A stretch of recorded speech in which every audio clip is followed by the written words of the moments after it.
언시국 TV 핫 인터뷰 시간입니다. 오늘은 조국혁신당의 이규현 대변인을 만납니다. 지금 국회에 와 있습니다. 이 대변인 시간 내주셔서 고맙습니다. 예, 안녕하십니까. 네. 혁신당 대변인 이규원입니다. 네, 반갑습니다. 저도 이 대변인인데 그러시군요. 네, 예, 예. 이 대변인과 만납니다. 네, 예, 영광입니다. 그러게요. 저는 이제 기자 출신 대변인인데 검사 출신 대변인이시죠? 예, 조금 뭐 흔치 않은 사례인 거는 맞는 것 같습니다. 예.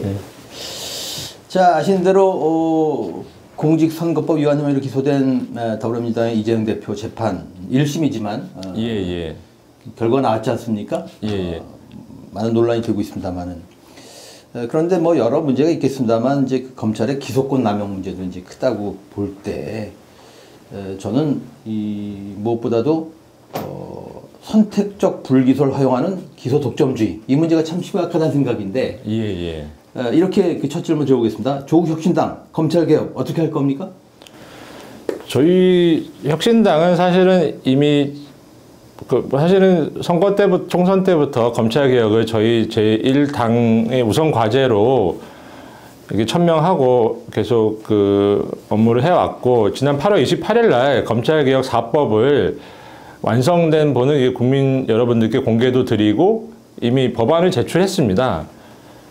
근데 이제 거의 3달이나 지났는데 아직도 민주당에서 그것과 관련 적극적인 움직임이 없어서 저희 혁신당은 적어도 이번 정기국회 안에는 검찰개혁 4법이 좀 통과가 되기를 강력히 희망하고 있고 민주당에서도 좀 적극적인 관심을 가져주셨으면 좋겠습니다.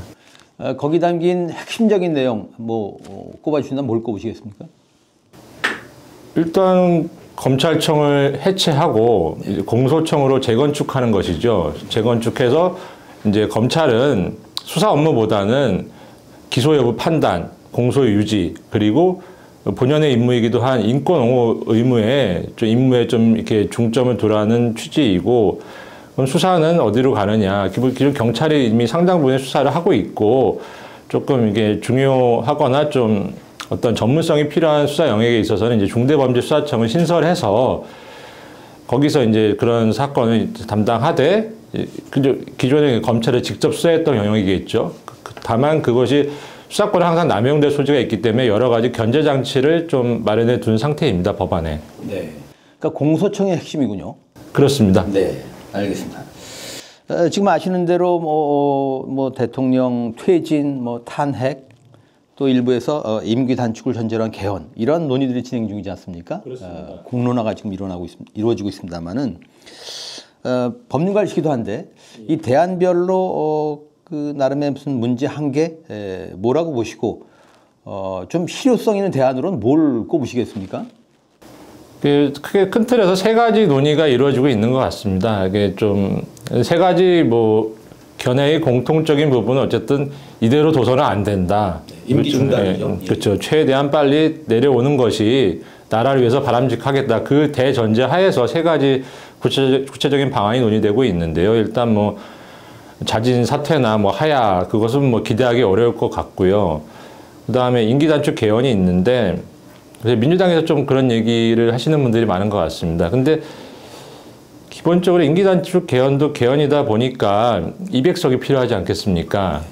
국민투표도 있어야 되고 200석이 필요한데 그게 국회에서는 어떤 인사 관련된 표결이 아니면은 그게 기명투표입니다. 사실상 그러니까 실질적으로 개헌안에 찬성하는 사람들이 여당 측도 다 이게 오픈이 되는 부분이 있고요.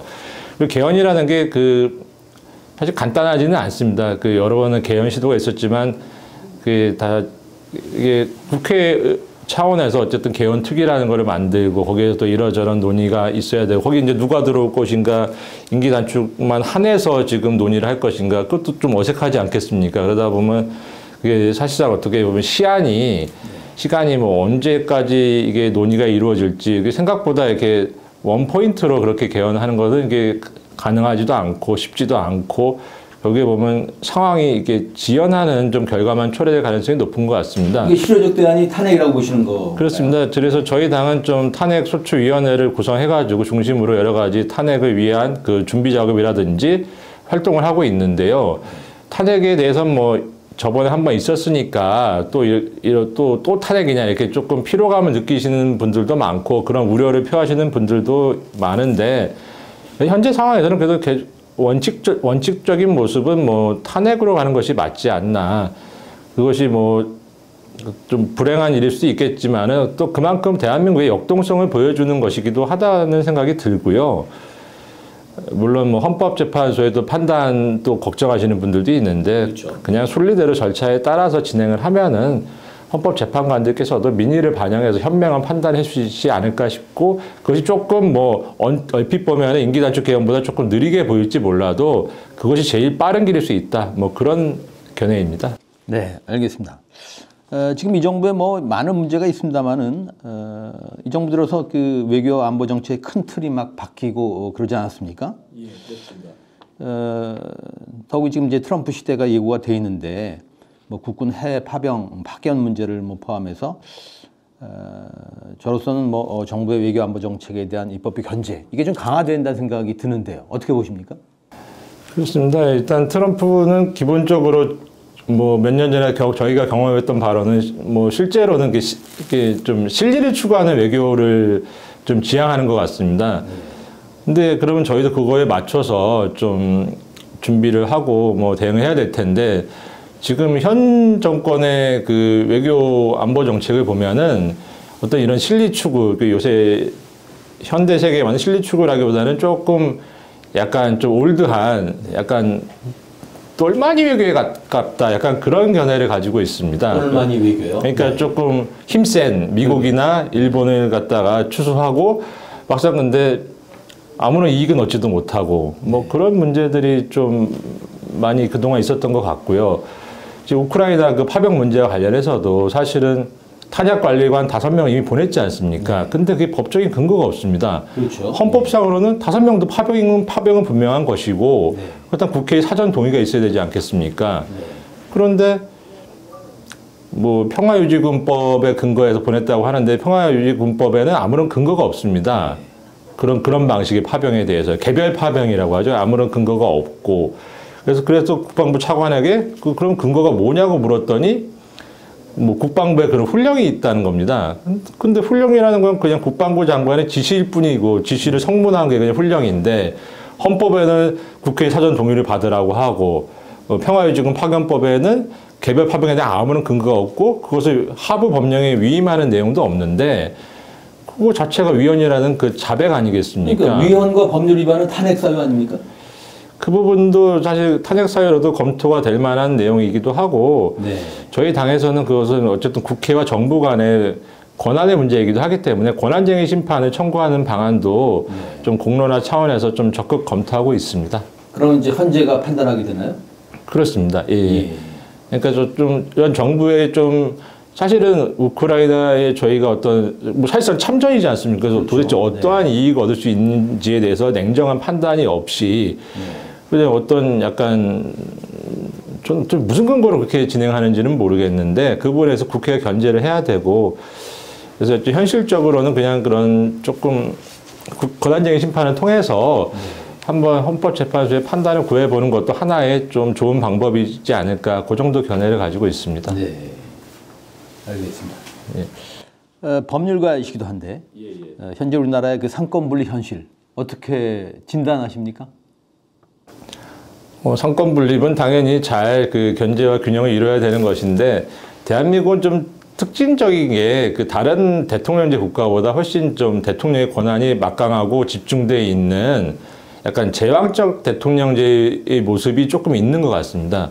그러다 보니까 지금 현재 대통령이 사실 국민과 소통하지도 않고 국민의 말에 귀를 기울이지도 않고 그냥 검찰총장 때 하던 식으로 그냥 막무가내 식으로 그냥 국정을 운영하는데 마땅한 견제 장치가 없지 않습니까? 그런 점에서 이거는 분명히 제왕적 대통령제의 모습을 지금 보여주고 있다. 그래서 조금 향후 뭐 개헌 논의가 있다든지 했을 때는 좀 그 부분을 좀 합리적으로 좀 조정할 필요가 있지 않느냐.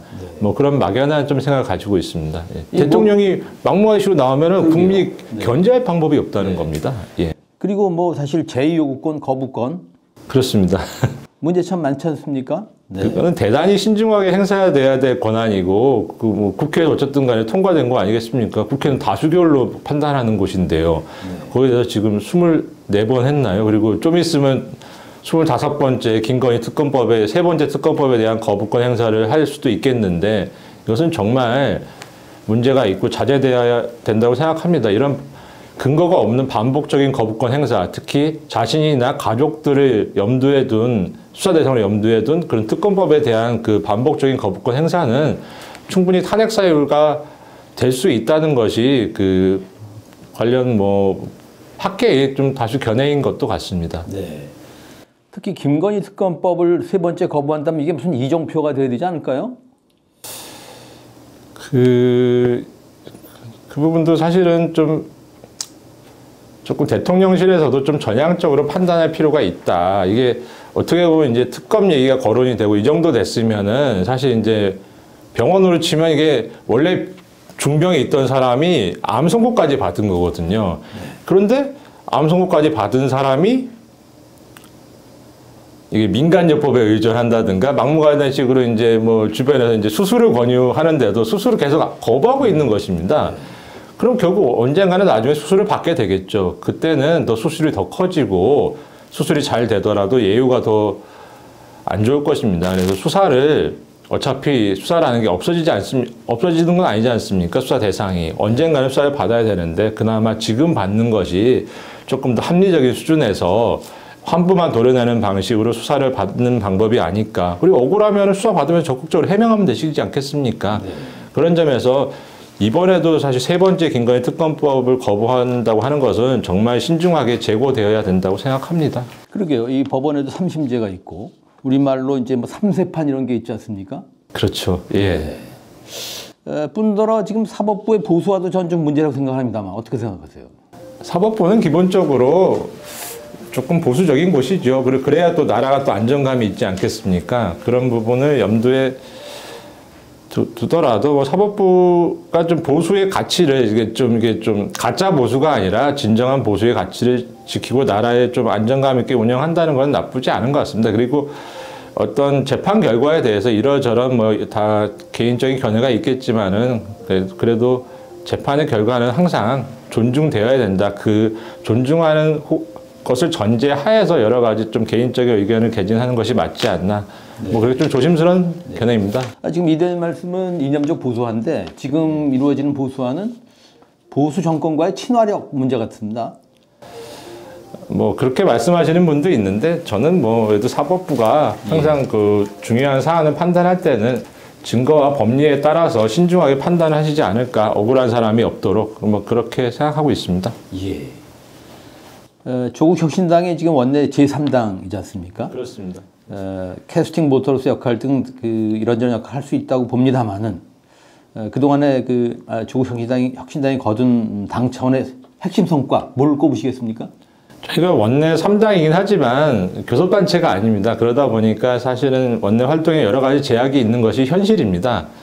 하지만 그 와중에도 저희 혁신당은 뭐 의원 12분 중심으로 여러 가지 노력을 해왔고 제 성과라고 하면은 사실은 검찰개혁이 기본이 된 검찰개혁 4법을 저희가 8월 28일이죠. 그때 제일 먼저 국민 여러분께 이렇게 공개한 거. 그래서 그 방향성을 제시한 것과 그리고 저희가 아직은 민주당에서는 좀 조심스러워하지만 저희가 제일 먼저 이제 탄핵소추위원회를 만들고 그 중심으로 해서 이제 국민 여러분께 탄핵 필요성을 적극적으로 알려왔다는 것. 그래서 이제 어느 정도 그 탄핵이라는 말에 대한 거부감, 심리적인 저항감이 좀 저희 당의 활동으로 이제 많이 좀 없어지지 않았나, 희미해지지 않았나. 이제 한 작년만 하더라도 탄핵 얘기하면 조금 오든 자리에 가면은 좀 과격한 사람으로 오해를 받을 수도 있었는데 지금은 아무도 이상하게 생각하지 않는 것 같습니다. 네. 예. 원내 교섭단체, 이거 그 상한을 좀 낮추는 방법 없습니까? 저희가 뭐 관련 법안도 제출하고 많이 뭐 노력은 하고 있는데 뭐 저희 당의 힘만으로 뭐 그 부분이 해결될 수 있는 부분은 아니라서 현재 뭐 주어진 여건 하에서 계속 노력하고 있습니다. 네. 지금 여러 문제 중에 하나가 이제 의료 대란 아닙니까? 그렇습니다. 저는 의료 대란이 윤석열의 난이다. 이렇게 생각합니다, 나는. 예. 국회가 너무 무력한 거 아닙니까? 조국혁신당이 이 어떤 일을 좀 하실 수는 없나요?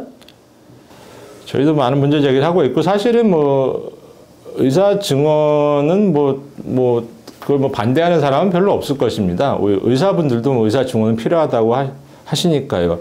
다만 그것이 이게 점진적이고 합리적인 수준에서 이루어지는 것이 아니라 지금처럼 이제 교육할 수도 없을 정도의 숫자를 과격하게 폭력적으로 이렇게 밀어붙이는 그런 정책이 좀 문제라고 생각하고, 보건복지부가 원래 그렇게까지 좀 과격한 부서는 아니었는데 이번에는 조금 합리적인 설명을 못하면서 좀 약간 막무가내식 추진을 하는 것 같습니다. 사실 의료 개혁은 문재인 정부 때도 그 의사 증언이 추진됐었는데 그때 한 4,500명 선이었던 것 같습니다. 좀 합리적인 수준에서 좀 사회적 합의를 어느 정도 이끌어냈고, 근데 다만 그때 코로나 사태 그렇죠. 때문에 그 부분이 조금 유예된 측면이 있는데, 그게 사실은 그리고 단순히 의사수를 늘린다 그것뿐만 아니라 사실은 이게 좀 의료 서비스가 잘 미치지 않거나 아니면 꼭 필요한 분야에 대해서 그 부분을 어떻게 좀 빈틈없이 커버할 수 있느냐라고 하는 그런 부분이 공공의료 개념이 같이 들어가야지만 그것이 의료 개혁으로서의 진정한 의미가 있다고 생각합니다.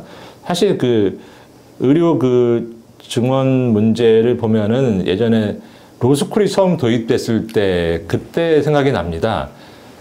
그때 도입된 뭐 여러 가지 이유가 있겠습니다만 이제 그 무변촌이라고 하지 않습니까? 이제 시골에 가면은 변호사 한 명도 없고 한참 멀리 뭐 이렇게 가야지만 이제 변호사 얼굴 한번 볼 수 있고 뭐 그런 부분을 그 좀 로스쿨 통한 증언을 통해서 많이 개선할 수 있겠다. 그게 한 그 로스쿨이 도입된 주요 이유 중에 하나였던 것 같은데요. 그쪽 측면에서 성과가 지금 있나요? 그러니까 제가 2007년에 처음 사법연수원을 수료하고 나왔을 때 그때 변호사가 이제 10,000명 됐다고 신문에서 이렇게 대서특필해서 이게 변호사들 다 굶어 죽게 생겼다. 근데 지금 보면 이제 3만 명 넘은 지는 한참 됐고 이제 4만 명을 향해서 변호사 숫자는 달려가고 있는데, 로스쿨이 처음 도입됐을 때 변호사가 없던 동네는 지금도 없습니다. 그렇군요. 네. 예.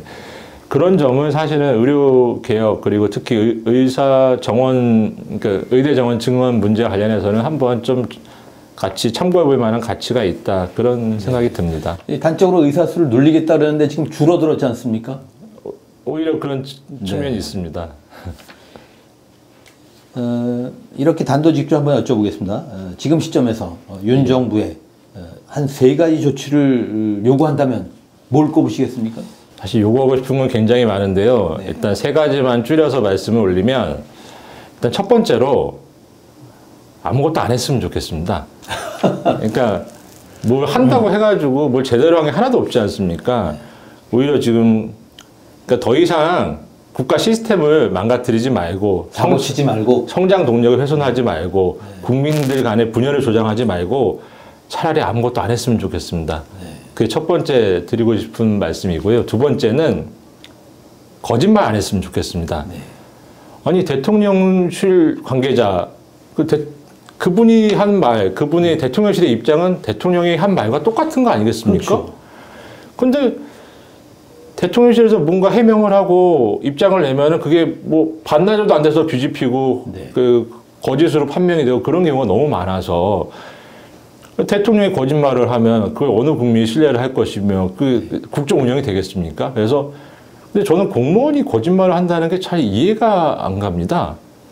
공무원은 어쨌든 국민의 공복인데 거짓말을 하면 그게 되겠습니까? 좀 제 상식으로는 잘 이해가 안 가는데, 최근 들어서 뭐 명태균 사건 관련해서도 그렇고 골프 관련해서도 그렇고 대놓고 거짓말을 합니다. 금방 들통날 거짓말을 하잖아요. 예, 그게 그런다고 뭐 상황이 뭐 해결이 된 것도 아니고 오히려 국민의 불신만 조장하는, 그렇기 때문에 거짓말 안 했으면 좋겠다. 예, 그게 두 번째로 드리고 싶은 말씀이고, 세 번째는 아까도 잠깐 말씀드렸지만 특검 피한다고 지은 죄가 없어지는 거 아닙니다. 국민들의 인내도 한계에 다다르고 있고 유증기가 꽉 차 있는 상태 아니겠습니까?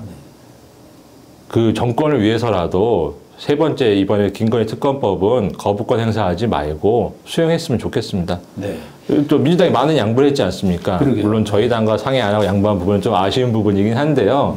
많은 양보를 했고 함정의 수준으로 조정이 됐고 지금 수사 대상도 딱 2개의 의혹으로 줄였지 않습니까? 그렇죠. 특검 추천 방식도 원하는 대로 해줬습니다. 여당이 원하는 대로. 그렇죠. 거부할 명분이 뭔지를 못 찾겠습니다. 그러니까 정리하면 그 세 가지가 일 벌리지 마라, 거짓말하지 마라, 예. 특검 받아라. 적어도 김건희 특검은 받아라. 예. 알겠습니다. 그럼 검찰 이미 아까 공소청 얘기를 하셨습니다만 좀 부연해서 하실 말씀이 있을 수 있겠다는 생각인데 검찰 개혁을 위한 여러 방안 중에서 지금 가장 시급한 건 뭔가요? 가장 시급한 거는 사실은 저는 검찰 개혁의 요체는 검사도 공무원인데 공무원이 아닌 것처럼 행동하는 게 그 검사의 특권 아니겠습니까? 사람들이 그걸 아무렇지도 않게 생각하고 있거든요. 검사를 공무원을 만드는 게 저는 검찰개혁의 요체라고 생각하고 저희 당에서는 제도적 개혁을 위한 검찰개혁 4법도 발의했고 또 여러 가지 방안도 추진하고 있지만은 이번에 특활비를 한번 전액 삭감했으면 어떨까 싶습니다. 그거는 민주당이 좋은 방향을 잡은 것 같고요. 특활비하고 그리고 충분한 소명을 못하고 특정 업무 경비까지 해서 과연 그것이 이게 전액 예산이 삭감이 됐을 때 과연 검찰은 수사 못한다고 하지 않습니까? 일 못한다고 하는데 그것이 과연 그것도 거짓말인지 아닌지 한번 1년만 보시면은 그 국민들께서 판단이 가능하시리라고 생각합니다. 좋은 포인트인데요. 그거 어떻게 좀 민주당하고 협치해서 어떻게 좀 야당 협치도 필요한 거 아닙니까? 저희도 가능한 뭐 채널로는 다 아이고 이번에 좋은 거 방향 잘 잡으셨다라고 말씀은 드리고 있는데 그 작년에도 삭감 시도가 있었는데 결국 거의 뭐 원상복구됐지 않습니까? 이번에는 칼을 뽑았으니까 한번 좀 과감하게 한번 실천했으면 좋겠습니다. 그것이 실제로 검찰이 주장하는 것처럼 과연 특활비가 없으면 대한민국 수사가 안 돌아갑니까? 그냥 소고기 먹던 것 삼겹살 먹으면 되는 거 아닌가요? 뭐 저는 그 정도로 생각하는데 그리고 거기서 수사에 꼭 필요하다고 주장하는 여러 가지 항목들이 실제로는 검찰이 직접 수사를 안 하는 영역들이거든요. 굉장히 좀 허구적인 수사가 좀 많이 들어가 있는 것 같고 그래서 한번 굉장히 좀 중요한 뭐 실천이라고 생각합니다. 검찰 개혁을 위한. 결국 검사가 공무원 되면 그게 검찰 개혁 아니겠습니까? 소고기 대신 삼겹살을 먹어라. 예, 뭐 양주 못 먹으면 소주 먹으면 되고 취하면 똑같지 않겠습니까? 그렇죠. 예. 저희 언시국은 언론 개혁을 주창하는 그런 단체인데 이 정부 들어서 뭐 공영방송 장악 등 언론 탄압이 극심하지 않습니까? 예, 저도 논평 많이 썼던 기억이 납니다. 그래서 조국 혁신당의 입장을 정리해서 말씀해 주신다면 언론 말하자면 탄압, 저지 어떻게 해야 됩니까? 그 뭐 주로 윤석열 정권의 그 좀 방통위나 뭐 방심을 동원한 여러 가지 그 언론 탄압에 있어서는 사실은 저희가 이번 주 수요일 날 광화문 이순신 장군 동상 앞에서 이제 탄핵소추안 초안을 갖다 공개하는 행사가 있습니다. 그때 저희가 그 탄핵소추가 필요한 사유로 한 17가지를 우선적으로 정리했는데 더 많겠죠. 근데 일단은 손이 한계가 있으니까 17가지를 정리했는데 그 중에는 그 언론 탄압 부분도 있습니다.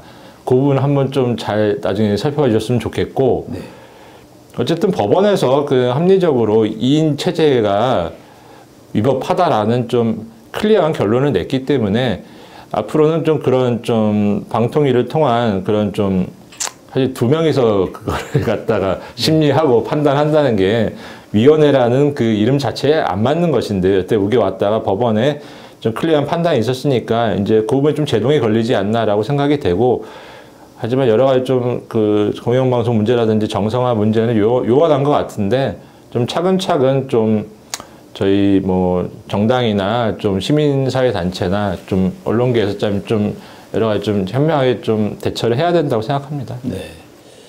상권 분립을 확립하려면은 경우에 따라서는 사법부와의 그 협력, 2인 삼각, 공조 이런 것도 필요하지 않겠습니까? 지금 말씀하신 대목에서도 사법부에 힘도 실어주면서 뭐랄까 공청회를 통해서 어떤 사법부에 좀 힘도 실어주는 그런 방안도 있을 것 같다는 생각입니다. 어쨌든 지금 행정부, 검찰을 포함한 행정부가 다 어쨌든 대통령의 밑에서 대통령이 통할하는 곳이다 보니까 대통령의 지시가 부당하더라도 그 부분을 거역하지 못하고 그냥 그렇게 추진되는 측면이 꽤 있거든요. 결국은 법원이 그 부분에 대해서 제동을 걸어줘야지만 그래도 나라가 조금 그나마 좀 시스템을 보존할 수 있지 않을까 싶습니다. 네. 이 마지막 질문 드리기 전에 번외 질문 좀 드려본다는 말씀이죠. 이 법률가 출신 정치인, 이 대변인도 뭐 그런 입장이신데, 지금 세 번째 대통령이 됐고, 현재로서는 다음 대통령도 법률가 출시될 가능성이 다분하다고 봅니다. 법률가 출신 정치인의 한계와 가능성, 어떻게 보십니까? 그게 법이라는 거는 그게 최소한이지 않겠습니까? 그렇기 때문에 법 밖에 그 법으로 설명하거나 쉽게 포섭하기 힘든 뭐 삶이 있고 뭐 현실이 있지 않겠습니까? 그 부분에 대해서 법률가들이 너무 조문에만 얽매이지 말고 조금 좀 적극적으로 뭐 배우려는 자세가 좀 있어야 된다. 그런 생각이 들고요. 뭐 형식적인 법에 뭐 이게 들어맞느냐 안 들어맞느냐 따진다기보다는 좀 실질적으로 어떤 정의관념이나 어떤 국민들이 추구하는 가치에 부합하느냐를 좀 아울러서 고려해야지 좀 되는 측면이 있다고 생각합니다. 좀 최근에 일부 판결들 같은 경우를 보면은 좀 접하고서 아쉬운 부분이 좀 있었는데요. 그것이 어떻게 보면 형식적으로는 뭐 법조항에 들어갈지 모르지만 국민들 눈높이나 법감정에는 이게 고개가 끄덕여지지 않는 부분들이 좀 분명히 있거든요. 그런 지점들을 법률가 출신의 정치인들, 정당인들이 좀 그런 간극을 잘 이렇게 합리적으로 메워주고, 그래서 법도 또 합리적으로 더 이게 좀 개선을 하고, 뭐 그런 역할이나 노력이 필요하지 않을까라고 생각합니다. 네. 예. 아까 개헌 얘기 잠깐 했습니다만 저는 지난 대선 당시에 결선 투표제가 도입돼 있었다면은 윤석열 정권 탄생하지 않았다고 봅니다. 이게 87년 체제 그 한계라고 보는데 말이죠. 87년 체제 패착 중 하나가 저는 당시 이 삼김들이 탐욕 때문에 대통령 선거에 결선 투표제를 도입하지 않은 거라고 봅니다. 어떻게 생각하십니까? 제가 그런 깊은 역사적인 맥락까지는 고려해보지 못했는데요. 어쨌든 결선 투표제도 하나의 좀 뭐 대안이 될 수는 있을 것 같고, 그때 저희 당은 이미 뭐 개헌특위를 국회에서 꾸리자라고 제안을 드린 바 있습니다. 근데 아직 좀 개헌특위라는 것 자체가 좀 논의가 좀 아직 좀 워낙 좀 현안들이 많다 보니까 좀 밀린 측면이 있는데, 그래도 좀 이 여소야대 국면에서는 좀 한번 반드시 좀 해야 될 숙제이지 않나 좀 그런 생각은 들고, 결선 투표가 없어서 뭐 윤석열 정권이 탄생했지만 또 이게 국민들께서 이게 검찰 독재 정권 치하를 경험하시면서 역설적으로 이제 검찰 개혁이 오히려 또 충분히 완성될 수 있는 좀 조건이 또 생긴 것이 아닌가, 형성된 것이 아닌가, 좀 그런 차원의 생각도 해봅니다. 다만 너무 고통스러운 게 문제인 거죠, 국민들께서. 네. 예. 그러게 지금 추세로 보면 말이죠, 주권자 입장에서 다음 대선도 깜깜이 선거 끝에 과반이 아닌 득표율로 취약한 대통령이 나올 가능성이 있을 뿐더러, 클 뿐더러, 심지어 뭐 이 검찰 정권 2기가 지금 출범할 수도 상상도 하기 쉽지 않습니다만 그렇게 볼 수 있지 않습니까? 저도 상상도 하기 싫고요. 근데 대선은 아직 너무 뭐 정치 일정상으로 보면은 너무 먼 일정이다 보니까 그분은 현 단계에서 좀 말씀드리는 거는 조금 조심스럽습니다. 그리고 제가 깊이 있게 고민해 본 적은 없습니다. 네. 이 대변인은 지난 총선 전에 사직서를 냈지만은 김학의 전 법무부 차관 불법 출국 금지 의혹으로 재판을 받고 있지 않습니까? 그렇습니다. 이걸 이제 법무부가 이제 사직서를 수리하지 않았고 최근에는 이제 질병 휴직 종료 후에 업무에 복귀하지 않았다는 이유로 검사 징계위원회를 열어서 이 대변인에 대해서 최고 수준의 징계안인 해임을 의결했죠? 의결했다고 사실은 저는 뭐 의결했다고도 저도 언론을 통해서 접한 상황이라서 아직 의결 통지서가 와야지 제 신분이 해소가 되는데 아직 의결 통지서를 제가 받지 못한 상태이고 뭐 징계 사유가 그렇다고 합니다. 제가 조국혁신당 대변인으로서 논평 19건을 쓴 것, 그리고 또 무단 결근한 것, 그것이 해임 사유라고 하는데 해임이 확정이 되면 뭐 3년 동안 변호사 업무를 못 하거든요. 저도. 그러게요. 예. 3년은 너무 긴 것 같고, 그래서 저도 뭐 절차에 따라서 뭐 집행정지 신청을 한다든지 해가지고 뭐 대응을 해야겠지만 기본적으로 법무부의 징계 사유가 조금 억지스러운 측면이 있는 것 같습니다. 아니, 선후관계를 따지면 법무부가 사직서 수리하지 않은 게 문제 아닌가요? 제가 애초에 사직서를 낸 게 윤석열 대통령이 당선이 확정된 날, 그날 제가 아침 9시에 냈습니다. 사실. 그러니까 제가 아마 아침 공무원 9시에 출근이니까요. 전국에서 1호로 사직서를 냈겠죠. 아니, 그 밑에서 제가 어떻게 월급을 받고 살겠습니까? 그런 생각으로 냈는데 수리가 안 됐습니다. 그때 징계 청구가 됐다는 사유로. 근데 징계 청구가 된 사유가 제가 재판받고 있는 내용은 똑같거든요. 네. 근데 그리고 징계 의견이 보통 대검에서 의견을 내면 그게 보통 상한으로 기능하는데 그때 정직 6개월이었습니다. 네. 그럼 뭐 이걸 재판은 뭐 2개 받고 해서 또 정직이라고 하니까 그러면 그냥 정직을 해달라. 제가 징계위원회에 나가서 제가 징계해달라고 했습니다. 왜냐하면 징계 보류하면 몇 년 동안 약간 뭐 인질도 아니고 뭐 검사도 아니고 그렇다고 재판받고 있는 사람이 어떻게 검사 일을 하겠습니까? 네. 그 국민들께서도 그 용납이 안 되는 거죠. 그러니까 징계해라. 그냥 하면은 그냥 법원 가서 다투든지 해가지고 내가 알아서 살아남겠다라고 했는데 징계 보류를 계속 했던 것이죠. 그게 2년이 지났고 그래서 제가 이제 입후보를 할 또 결심이 서가지고 네. 입후보를 하려면 사실서를 또 내야 됩니다. 그러면 수리 간주를 해주거든요. 네. 수리 간주해서 출마를 했는데 뭐 저희가 비례대표가 12번까지만 됐기 때문에 저는 아직 한참 후순위죠. 근데 20번이었나요? 22번이었습니다. 예. 네. 제가 아직 젊어서요. 예. 근데 네. 이게 지역구 선거면은 그게 선거가 끝나고 이제 개표가 종료가 되면 이제 선거가 끝나는 건데 이제 비례는 특성상 22대 이제 국회의원 임기가 종료되까지는 그 승계권 문제 때문에 계속 그러게요. 아직도 후보 신분 아닙니까? 그게 저는 아직 후보 신분이고 후보 신분인데 후보 신분 유지하기 위해서는 왜냐하면 비례대표는 정당 추천이기 때문에 당적을 유지해야 됩니다. 네.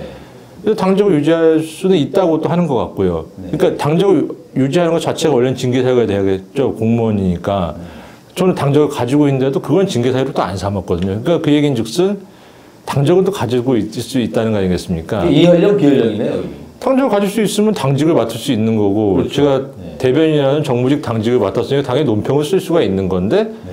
당적을 가지고 있는 거는 문제 삼지 않으면서 그러니까 논리적으로 그렇게 규율된다 그 말씀이죠. 상식적으로 그렇지 않습니까? 네. 그런데 논평 쓴 거만 문제를 삼은 거고 그다음에 무단 결근을 했다고 하는데 조국혁신당 대변인이 어떻게 검찰청에 출근을 하겠습니까? 상식적으로 네.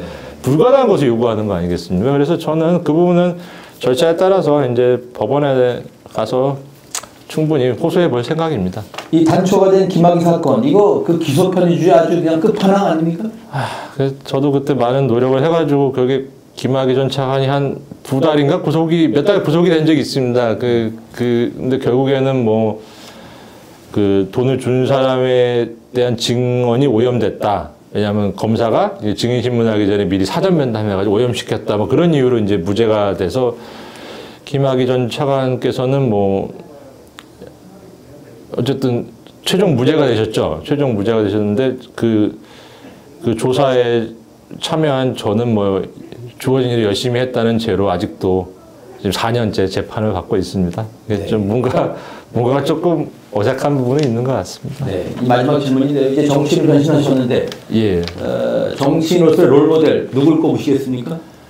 저는 당연히 저희 대표님이 그래도 대표님께서 뭐 리더십도 있으시고 뭐 이게 어떤 좀 모범적인 정치인이 되신 것 같은데요. 조 대표의 장점을 한 두 가지만 꼽아주시죠. 장점은 정무 감각이 탁월하십니다. 뭐 회의를 해보면 네. 제일 좋은 뭐 반짝반짝한 아이디어는 대표님한테서 나오는 경우가 많습니다. 네. 예, 그래서 그건 뭐 머리가 좋아서 그런 거 아닙니까?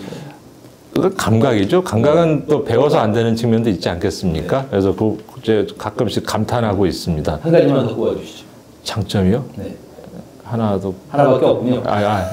추진력이 좋으십니다. 네, 알겠습니다. 네, 한 인터뷰 오늘 이기원 조국혁신당 대변인을 만났습니다. 고맙습니다. 예, 감사합니다.